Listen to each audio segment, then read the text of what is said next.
आखाती देशात सुरू असलेल्या युद्धाबद्दल संजय राऊत पंतप्रधान नरेंद्र मोदीजींना सल्ला देत आहेत। संजय राऊत, तुम्हाला महाविकास आघाडीमधलं भांडण सोडवायता येत नाही। महाविकास आघाडीमध्ये राज्यसभेचा उमेदवार कोण होणार हे ठरवता येत नाही आणि तुम्ही आखाती देशाच्या युद्धाबद्दल आभाळ हाणतायत। ही भाषा बंद करा। पंतप्रधान नरेंद्र मोदीजी हे परराष्ट्र धोरण ठरवण्यासाठी आणि त्याबद्दल भूमिका घेण्यासाठी सक्षम आहे। देशातल्या 140 कोटी जनतेचा पंतप्रधान नरेंद्र मोदीजींवर विश्वास आहे आणि अशा युद्धजन्य परिस्थितीमध्ये नेमका काय निर्णय घ्यायचा याबद्दल पंतप्रधान नरेंद्र मोदीजी योग्य तो निर्णय घेतील। त्यांना सल्ला देण्याची भानगडीमध्ये तुम्ही पडू नका। तुम्ही तुमच्या महाविकास आघाडीतल्या राज्यसभेच्या उमेदवारीबद्दल बोला, तिथं तुम्हाला पेच सोडवता येत नाहीत आणि तुम्ही आखाती देशातल्या युद्धाचा पेच सोडवायला निघालात। आपल्या घरात काय होतं ते आधी बघा आणि नंतर इतरांना सल्ला द्यायच्या भानगडीत पडा।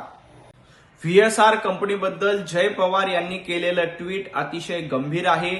अशा पद्धतीची हलगर्जीपणा जर का व्हीएसआर कंपनीकडनं केला जातोय तर या प्रकरणामध्ये केंद्र सरकार आणि राज्य सरकारने देखील गांभीर्यानं चौकशी करून दोषींवर कारवाई केली पाहिजे। व्हीएसआर कंपनीमध्ये अशा पद्धतीनं हलगर्जीपणा, बेजबाबदारपणा केल्याचं ट्विट जय पवार यांनी केलंय आणि जय पवार यांनी ज्या पद्धतीनं चौकशी मागणी केली, निश्चितपणे व्हीएसआर कंपनीची पूर्णपणे चौकशी करून या प्रकरणात जे कोणी दोषी आहेत त्यांच्यावर कारवाई केली पाहिजे।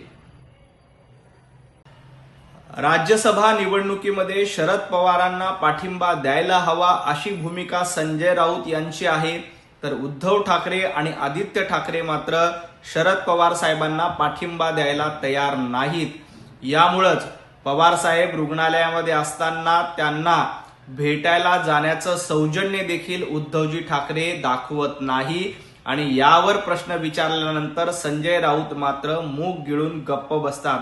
कारण संजय राऊतांना माहित आहे की उद्धवजी ठाकरे हे प्रियंका चतुर्वेदी, आदित्य ठाकरे हे प्रियंका चतुर्वेदी यांना राज्यसभेला पाठवू इच्छितात, परंतु शरद पवार साहेबांना ते पाठवू इच्छित नाहीत। संजय राऊतांची इच्छा आहे की शरद पवार साहेबच राज्यसभेवर गेले पाहिजे। उभाटाचं मीठ खायचं, उभाटाची प्रवक्तेगिरी करायची आणि चाकरी मात्र शरद पवार साहेबांची करायची, हे संजय राऊत यांचं धोरण झालेलं आहे। हे राज्यसभेच्या निवडणुकीमध्ये उघड पडलंय। महाविकास आघाडीमध्ये 3 तिघाडा असल्याचं संजय राऊतांनी मान्य केलं, परंतु महाविकास आघाडीत फक्त 3 तिघाडा नाही तर काम बिघाडा देखील आहे।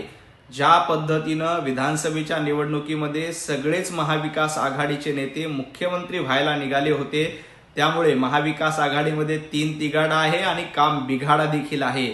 ज्या पद्धतीनं महाराष्ट्राची वाट लावण्याचं काम महाविकास आघाडीनं 2.5 वर्षामध्ये केलं आणि ज्या पद्धतीनं 3 रिक्षाची 3 चाकं वेगवेगळ्या दिशेने असतात, तशाच पद्धतीनं आता राज्यसभेच्या निवडणुकीमध्ये देखील 3 तिघाडा आणि कान बिघाडाचं लक्षण महाविकास आघाडीमध्ये दिसतंय। ना यांना उमेदवार ठरवता येतोय, ना यांना नाव सांगता येतंय, ना कुठल्या पक्ष राज्यसभेला निवडणूक लढवणार हे देखील यांना सांगता येणार नाही। महाविकास आघाडीमध्ये 3 गट पडल्याचं स्पष्टपणे दिसतंय।